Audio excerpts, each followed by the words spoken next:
I would argue that this is maybe now, as of this announcement, the next most important role in this company underneath me. And so it's a big one. So as of today, starting on Monday, we now have a Chief Heart Officer. And that Chief Heart Officer is actually here. So I think we should grab our Chief Heart Officer to create a position that really is me, right? Like the scalable version of what I do with you guys one-on-one in those meetings, and to have the autonomy to make decisions that make no sense on paper, but make a whole lot of sense on heart. We want to build the single greatest human organization in the history of time.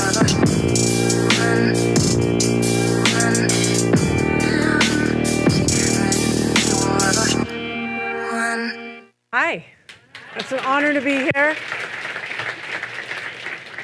Thank you so much for having me. I thank you, Hung. Thank you, Vanessa. I love this audience. I've been watching since Vanessa came on, and there's so much heart in this audience, and there's so much light in this audience, and it makes me relax, which is really helpful to me. So does everyone know Gary Vaynerchuk? Does anyone not know Gary Vaynerchuk? Okay, so about half the room. So Gary's my CEO, and he is a heart-focused CEO, which means he is an operator, he is touching people 24/7, he is basically, in a sense, HR. And we actually think of HR as heart, so Chief Heart Officer. All right, so how do you get leadership buy-in when you don't have someone like that who anoints someone like me as Chief Heart Officer? It's a really, really good question. And not reading from the slide most of the time, but this is super, super important. We fix the well, not the faucet, meaning we fix the core. We go to the heart of the matter. And I don't mean to be cheesy about that. It's just true. And you're all doing it too, I'm sure. So about 18 months ago, Gary sat me down and he said, all right, look, you're going to be Chief Heart Officer. And I knew exactly what that meant. I had been at the agency for 18 months already. I had had some great equity with people. I was running a very large account.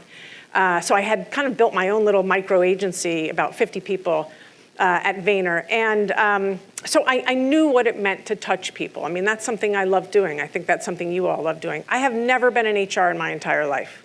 I just need to say that. So the first thing is we changed the department name as soon as I started to People and Experience, because I actually don't know what HR means. And that's not an insult to anyone that is called HR. It just, for me, we're taking care of and dealing with and touching people and their experience. And that makes a lot more sense to me than HR. So I have more integrity saying that I oversee the People and Experience team. Anyway, so I said to him, great, got it, cool. I mean, this was over like 2-minute coffee. I said, how are we gonna know if I'm successful? And he said, you are basically going to infuse empathy throughout the entire organization. You are gonna touch people one-on-one, everyone. And that's over 750 people. It's a hell of a lot of heartbeats. So obvious slide, right? Who doesn't want their employees to feel alive in their career? That's why we're here. We wanna feel alive in our careers. I'm really, really lucky that I have the autonomy to do that. And I have the autonomy to be myself every single day, which is super, super awesome. And I'm really, really lucky about that. So anyway, we want our employees to feel alive in their careers. And there's a couple different ways that we do that. Actually, a few different ways that we do that. We show up, we hold space, we listen, we coach, we consult, we goal set, we give feedback, we do growth and development plans, on and on and on, and all of the things that you're doing every single day. But really, we are actively listening, we are holding space, and we are doing one-on-ones and one-on-ones at scale. Because remember, my KPI is to touch every single employee. Well, at scale, 750 people, I just don't have enough arms. And I don't have enough time in the day, even though we do it based on 15-minute increments. So basically, Gary and I had to set up some kind of system that could create scale in a really big digital agency that has 5 different locations. That's a big feat. What we do, and a shout out to my team in New York and Los Angeles who helps me with this every single day, is they also scale me. They are also touching people one-on-one and one and one and one. And when that happens at scale, and when I have a meeting with you and we do a personal coaching session, or when I have a meeting with you and we give feedback, and when I have a meeting with you and I'm just listening to how you want to grow and develop. Or when I have a meeting with you and you're listening to, and I'm listening to how you might think like, you know what, advertising might not be for me. What do? We then are infusing all of these people that we're meeting with daily, with enough, hopefully, light and joy and purpose and passion that they go back to their chairs and have the autonomy to then scale that message. Does that make sense? That's how we do it. Because Gary can't do enough one-on-ones. I can't do enough one-on-ones. I can't fly across the country or into London that many times a year. So we rely on our employees to be culture carriers. It's not just the great guy that we know we can always rely on that's like laughing and cheerful and whatnot. Yes, that's fantastic, but I need 750 people to do the job of me. That's it. That's the key. And so how do we do that? Well, this is a little bit of my method to my madness, I would say. So there's two different things that I'm doing constantly.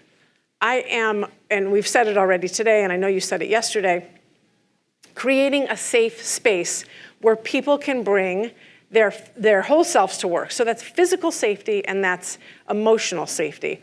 And these are the things I'm thinking about every single day when I walk to Hudson Yards. Making sure that if you are a person of color, you walk into a company that has people of color. If you are LGBTQ, you have a pride group. If you like Dungeons and Dragons, we have a Dungeons and Dragons Slack channel in a group. We can do that. We are a microcosm, right? So at the bottom of Maslow's pyramid, right, there's safety, security, shelter, and then we go into belonging. We want all of our employees to belong, to feel like there's a place for me. You have a chair for me, you have a desk for me, no one's gonna take my water, no one's gonna take my earphones when I leave. I am cool, I am safe, I belong here. Whew. It's like I belong here, right? I'm talking to my peers. I belong. I'm good. I can relax. Then we want to work on purpose with each other. So let me give you an example of purpose. Who can my friend here. Okay, so let's just say you are an aspiring art director and you just graduated from California College of Arts and Crafts. Cool, and you really want to get a lot of opportunities to up your Photoshop skills. You really want to be able to be an incredible graphic designer or maybe get into video soon and do some Facebook video. You graduate from the school and you're like, where can I go to get this experience? Your purpose is to learn, grow, and develop. And I say to you, oh my God, I'm an advertising agency. I'm an advertising agency. We will give you so many at-bats, so much opportunity, so much growth, so much development. We need 50 hours of your time, 40 to 60, let's just call it 50, okay? You're young, you're ready to roll, we can do it, right? Good, handshake. Your purpose is met. That's one way that we are identifying and providing purpose. Another way that I'm doing this in these one-on-ones, and my team is doing this in these one-on-ones, and Gary is doing it, is I'm saying, or I'm listening to someone, and they're saying to me, I don't know if advertising is for me. Let's use that one. Because advertising, I mean, it's a dog-eat-dog. We are in the service of clients 24/7 in an agency. So what I'm trying to do in that meeting is figure out what makes them tick. What are their values? What do they think is valuable to them? Why do teams like them?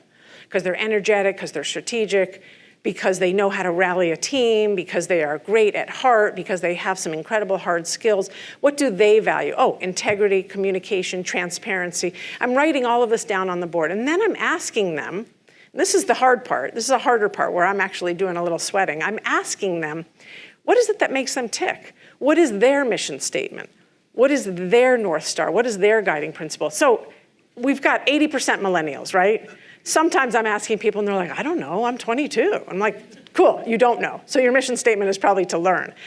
But in some cases, some people know that they want to be some kind of facilitator of. They want to be a teacher. They want to be a coach. They want to be the greatest creative director that they possibly can be. So we're working on this constantly. And it's literally a 45-minute session. I'll give them homework. They come back. We work on their purpose.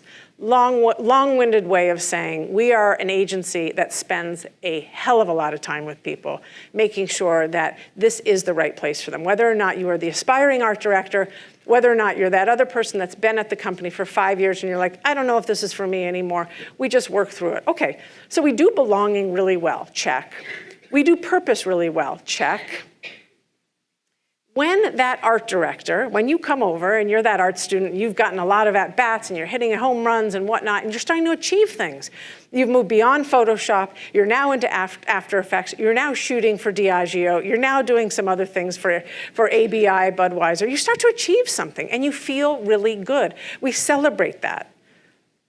And with a small a next to the word achievement, I usually write the word acknowledgement. So I do this on a whiteboard, by the way. Thank God I have something in my hand because usually I'm scribbling away.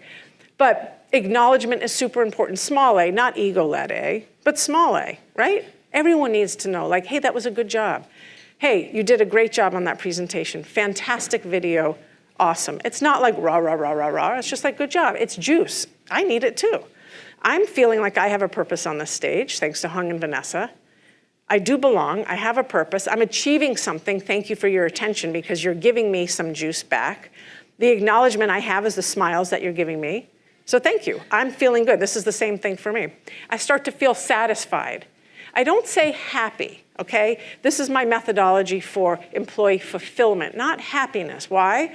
Because your happiness and my happiness are different. You like blue, I like yellow, it's subjective. But fulfillment, I can work towards 750 people being fulfilled, being satisfied. That's my job. That is my job. So art director over here starts to feel good. And art director over here, as well as Claude Silver, chief art officer, have to put in some hard work. I'm working up here. I love you all, and this may seem really, really easy, but like, I'm working. I've got a little bit of cotton mouth. Like, this is a little sweaty, you know? So anyway, everything comes with some muscle. You have to put in some hard work, some muscle, some labor, some headspace, some work. This is all happening in the course of 1 minute, 1 hour, 1 week, 1 year, 3 years. Usually, so I write this linearly, you know what I mean? But it's all fluid. It's all happening all the time. Where sometimes we see cracks is in purpose, when someone says, I don't know if this is for me, or an achievement where someone says, gosh, I haven't been able to write copy in a while. Why haven't you been able to write copy in a while? Well, there's 3 copywriters on one project, and they're all gunning for the same brief. Okay, whoa, well, we need to fix that. Of course you're not achieving anything. Of course you're feeling like stale. So these are the things I'm listening for all the time. Okay. Cool. This is the way I look at, quite frankly, humans, but I look at it in terms of employee fulfillment.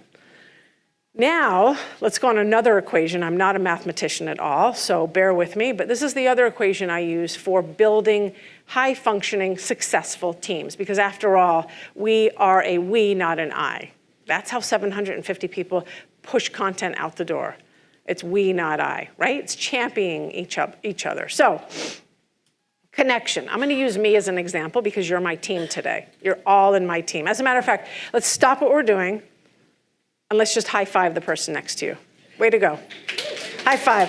Can I get a high five? Yeah.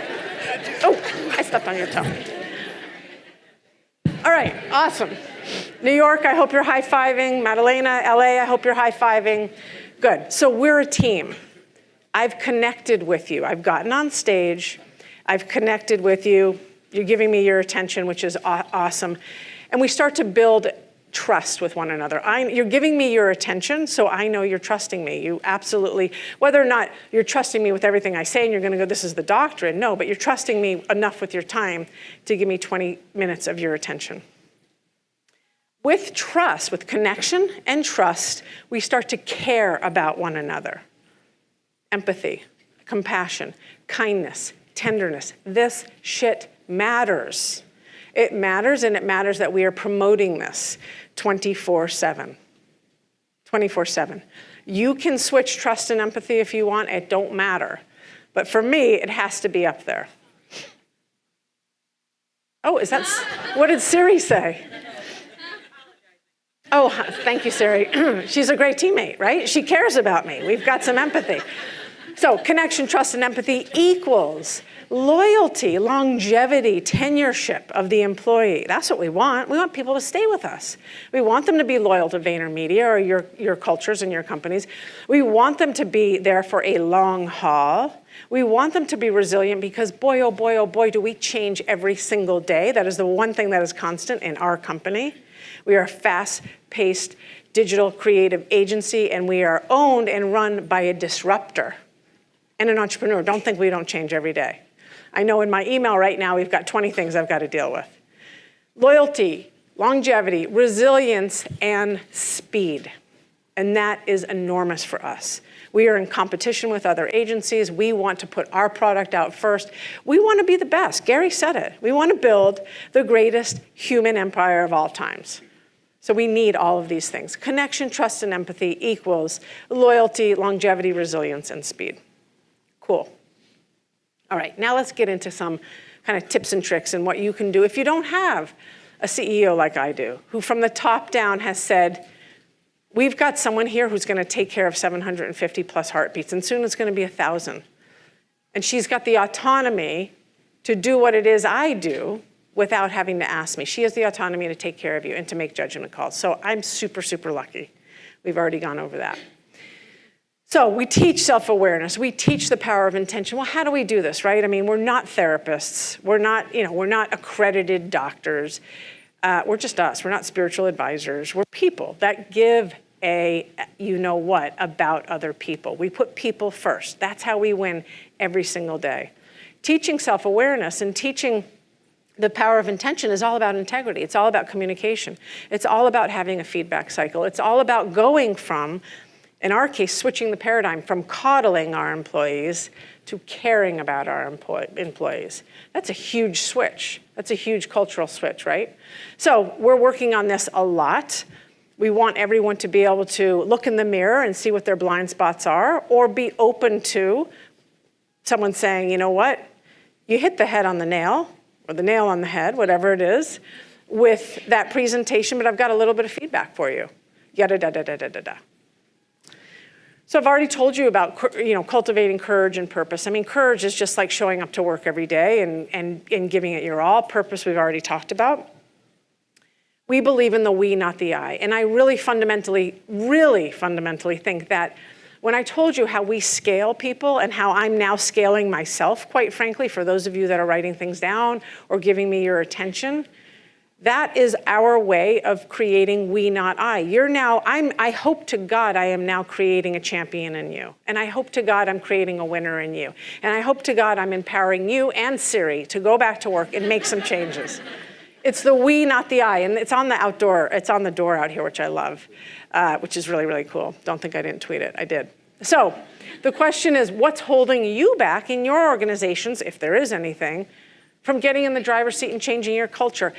I know not everyone has a Gary. I know not everyone has a CHO. What is it? These are a couple of things that I do, some tips and tricks. So one-on-ones I'm doing constantly. I do a lot of town halls. I get 20 to 30 people in a room and I deliver the same message. I do the same Q&A. They ask me questions about retention. They ask me questions about that change we just made or that reorg we just made, or when we just brought in a great chief strategic officer, what's going to happen to my role, and so forth and so on. The town halls, I think, are really, really important because everyone is hearing the same message. And then they can scale it quicker. They can feel good. They've got a buddy. They just sat next to Charlie. They just sat next to Jane.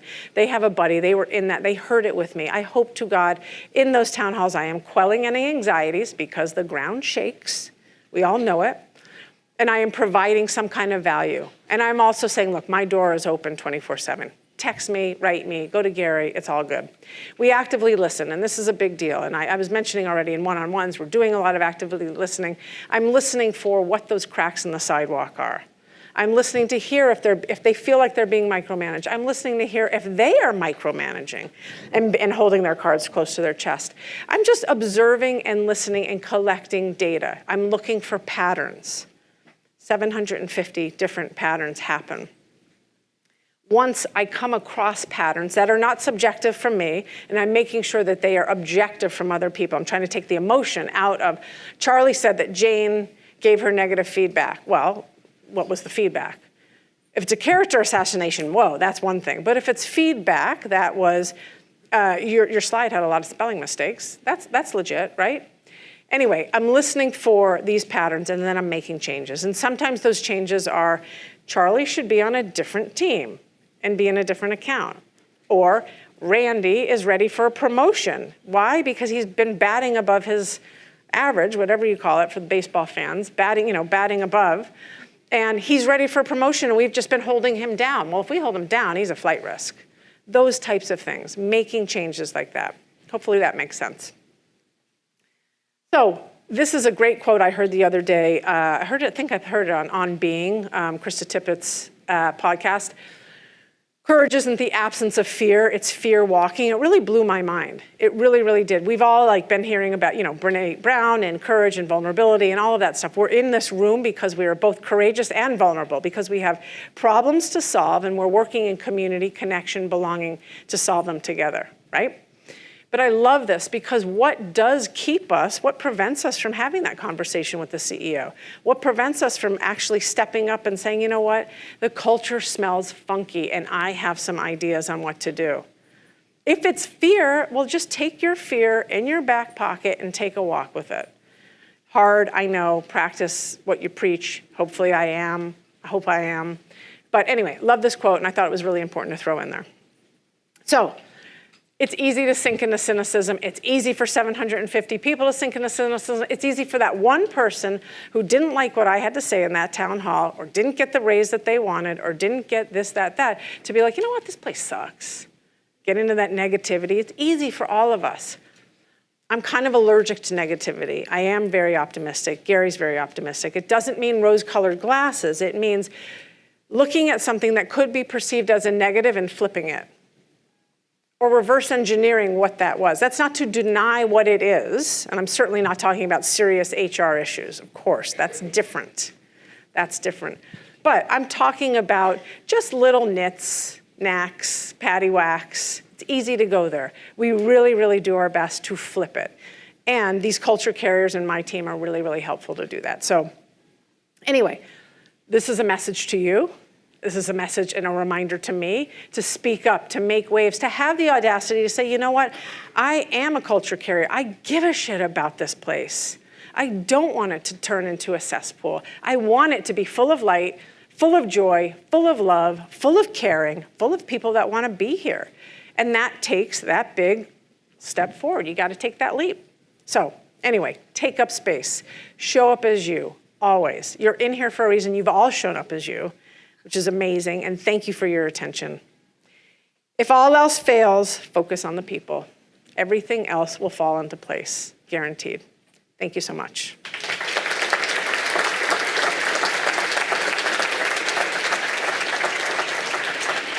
Ooh, I get to toss? Yeah. All right, thank you. You could have thrown it. Yeah. Smiley. Hi, you ready? Ready. Can you say your name and where you work, please? Yes. Hi, my name is Amanda Todd. I work at Cardigo in Austin at the headquarters. My middle name's Amanda, so right now. Perfect. Great. Feeling the connection. My question to you is, how do you make the noise and create the change without rattling the cages or burning the bridges? I love that question. Everyone hear that? No? I'll Okay. ask it again. Okay. Sorry, guys. Can you hear me in the back? Okay. I said, how do you make noise and create change without rattling the cages or burning the bridges? So this, for me, is super, super important, and it goes back to that collection of data. And first of all, let's be honest, it goes back to coming from a clean place, to coming from a place of wanting to make culture, wanting to make this organization's culture bright, and a place where people want to stay and be loyal and give you longevity. So it comes from that place. The collection of data, and it sounds kind of scientific, and that's not what I mean. The listening and gathering objective pieces of information, and then going to whomever, my boss is, whomever your boss's boss is, whoever the decision makers are, with an objective body of work, that's truth. So if that rattles a cage, that makes me question who's in that cage. Or if you're in the cage, who has the key? Because ultimately, if you're going with what is true, you have a data set, 20 people, 50 people, 100 people, it doesn't matter. It has more than one. And it is 360 from different parts of that organization or that product group, whatever it is. You can't lie. That's not lying. Those are real. That's real. That's quantifiable, qualitative information. That is the truth. And if you're coming from that place of truth and wanting to turn your culture into the best and brightest culture it could possibly be, I don't know why that would rattle a cage. That would really make me question who has the key. It really would. And that's not to deny what you're saying. That's just a wake-up call to me. You know what I mean? And I get it, and it does happen. And by the way, I've been at Vayner for 3.5 years, and before that, I was at tons of agencies, and of course it happens. But I definitely have been that person to step up and talk to a CEO when I had no business talking to a CEO back in the day and saying, like, something smells funny here.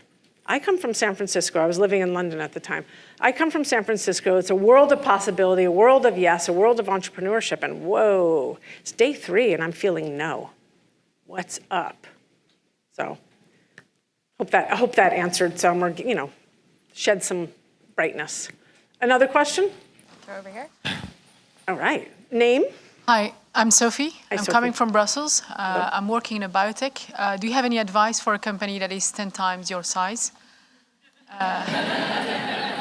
OMG. Yeah. Okay. 10 times your size in terms of people. So the problem is that with the larger scale, you get dehumanized, you have processes, systems, and tools. Yeah. And people are struggling to get this, in a genuine and authentic way. So happy to hear you on that one. Thank you. 10 times the size of us. I mean, we're going to get to 1,000 and 1,500 soon, and I'm like, okay. So that's big. I will be honest, at this moment, we are using proprietary information to gather data. We're not using any employee engagement software or anything like that. We use our own data tools, I should say. So the one thing I'm thinking about when I start to think about what are we going to do at 1,000 or 1,500, or when we're in more geographies other than just London and the US, is I absolutely think that we need to have more people, absolutely more culture carriers that somehow go through a training with me, but we also have to have more of me's. And that's weird, I know. I'm not trying to say mini-me's, and I'm not trying to be narcissistic, but I absolutely believe that organizations of X size need to have people who are empowered, and I really mean it. You saw the video, who are empowered to make decisions that are based on people, not on numbers. And I'm super lucky that our bottom line is super important, P&L is super important, but people are more important. We actually call it the honey empire. You put people first, the dividends pay off super, super, super well. So for me, I guess the answer I would have right now is to make sure that whomever is overseeing those geographies or overseeing those tens of thousands of people and those tens of thousands of people have anointed or have the power from whomever, your shareholders or whatever it is, to put people first. When you do not put people first, there is no point in me even standing here. There just isn't. That is what runs all of these companies, and more and more and more. We are at a culture summit. We are reading articles now. We are listening to Harvard Business Review. We are listening to podcasts that are all about breaking through this kind of weird, malaise of HR. But it's not. When you put people first and you want to make sure that the experience that they have is the richest they can possibly be, so they work and they give you their 50 hours a week, that to me is key. So I really do think you have to have people that have the autonomy to move mountains, to be able on a dime to say, I'm moving that person, with the right kind of data, of course. So I don't have the magic bullet, I just have the idea of what I'm gonna do soon. So thank you, Sophie. Thank you. Yeah. Name? Hi, I'm Julia. Hi, Julia. I live in San Francisco as well, or I guess you used to live here. My question is about what you said about 20 to 30 people in your town halls. We are also at around 1,000 people. I work at Medallia. And we have weekly town halls, but it's for everybody. And when you said 20 to 30 people, it kind of piqued my interest. Is that on purpose? It is on purpose. So we have all hands, which is 750 people in all geographies looking at a private YouTube link. And that's when Gary will go up and talk to the company about a big change, I'm sure he will do it come after Labor Day, after he's had a little bit of a break and looking at the next quarter and 18. But for us, this is the way that I can reach a said group of people. Sometimes I do it randomly. Sometimes I pick all the people that have been here 3 years and on. Sometimes I pick the people that have been here 90 days. Sometimes I make a melting pot. I do it very deliberately. Where I have collected that data and I hear there might be a little rubble over there in that team, they absolutely have a town hall with me. They will never know why they've been selected, ever, until maybe they're like, I started with you 3 years ago. Oh, you were my da-da-da 4 years ago. But I'm doing it deliberately because I want to get that message out so that they're all hearing the same thing and so that negativity dies. So that's why I do it. Yeah. I don't know how, Smiley, you tell me how I'm doing on Yeah, you time. can do one more. One more? I think we're going to get one from the live stream. Okay, cool. So one more here and one more live stream? Or Yeah. One? Okay, hi, name? Hi, I'm Lainey. I work in San Francisco at Blend. Hi, Lainey. Hi. My question is something that's been bothering me a long time. How do you go from coddling to caring? Ooh. Because that drives me crazy. I mean, give me the silver bullet too. Yeah, so I'm gonna give you just a tiny little example really quickly. We started 8.5 years ago, and we started, very good question, by the way. We were founded by two brothers who got their friends and their friends and their friends and friends and friends. And that's how we started the company. That's how we grew it to about 100, 75 or 100 people. It was all people that knew and loved each other and supported each other, and it was a very close-knit family. By the way, we've moved. I don't use the word family often, sometimes internally, but not out here. I use the word team or squad, because family, like you go home to a family and you go home to a family, and my employee here goes home to a family. But that takes, and we're working hard on it now, that takes a lot of discipline to give feedback. And as Kim Scott says, radical candor. A lot of feedback, and we're just about to roll out a feedback training, which we haven't really done. We've got kids managing kids and 23-year-old managing a 27-year-old. I don't know how that happened. It just happened. So this idea of feedback as a source of caring. As a source of caring. When I'm withholding information from you, I'm controlling the situation and you're never gonna grow. So that's kind of the mentality that they're putting in there. And also, like, a little bit of tough love goes a long way. Like, we're sweet, chief heart officer, but I'm not gooey, ooey, ooey, honey. I'm me. You've gotten a sense of who I am, right? I mean, I'm kind and I'm tender and I'm full of love, but I also am honest. My team is very honest, but that's a fine line. And the pendulum was here, and this is where I'd like to go, and I would say we're right in the middle here. So let's do it together, honestly. Thanks for the question. So Aaron from Crave Cupcakes in Calgary, Canada, is wondering if you could share a moment when you knew that the investment of the heart of your people was really, really working. Where is that voice coming from? It's the disembodied voice in the back of the room. So I'm live streaming with folks, interacting. Thank you. So Aaron from Where? Calgary. Okay. I'm Diane. But here. Yeah. The cloud. Thank you. Aaron and Diane? Yeah, I'm Diane. Awesome. Okay. So the question from the back of the room there, that voice, is when did I see the heart in effect? Every single day. And I'll give you a couple quick examples. One, someone writing us and saying, my grandfather died and I need to leave for 2 weeks. Go, do it. We'll send them flowers, we'll send them food, we'll surprise and delight, and I don't mean that in a happy way. They're family, so they don't have to take care of anything. They get to leave immediately. Like, of course they get to leave immediately, duh. But I mean, they've got like many people supporting them.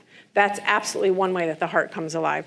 The other way the heart comes alive is in this one-on-one coaching and this giving a SHIT about people. Literally, HR could just be like, listen, come to me and talk to me about your benefits. You need to change your insurance form? Cool. That's what I grew up with. That's the HR I grew up with, but now it's very different. It is caring. It is helping that person move from A to B or A to Z. It is bringing in other people to be part of that person's ecosystem so that they're not alone on an island. They're not on the product development team just sitting there being like, no one cares about me. You know, that's a way the heart comes alive. The heart comes alive in these town halls, the heart comes alive when we do surprise and delight people. So when I know a team has just busted their butts for 3 weeks, and I know that because I've been listening, or maybe someone has said, I haven't gone to sleep in about 5 days, we will surprise and delight them. And maybe it's tickets to the Ranger game. Maybe it's cupcakes. Maybe we send the person that's busted her butt moving us from Hudson Yards to Long Island City a massage for her and her husband. Those types of things. And I know those sound very trinkety, but they're not. I don't mean cheap and cheerful. I mean they come from a place of, I want to reward you. I want you to be, I want you to know that you were the champion. And maybe I don't know what they like, so I'm gonna have someone go on social and find out that they like Miley Cyrus. Boom, Madison Square Garden, 4th row, Miley Cyrus. Those are the types of things that I believe also set us apart. I really, really do. And I really believe that having a culture that puts people first is the way that heart comes alive. So thank you so much. I really appreciate it.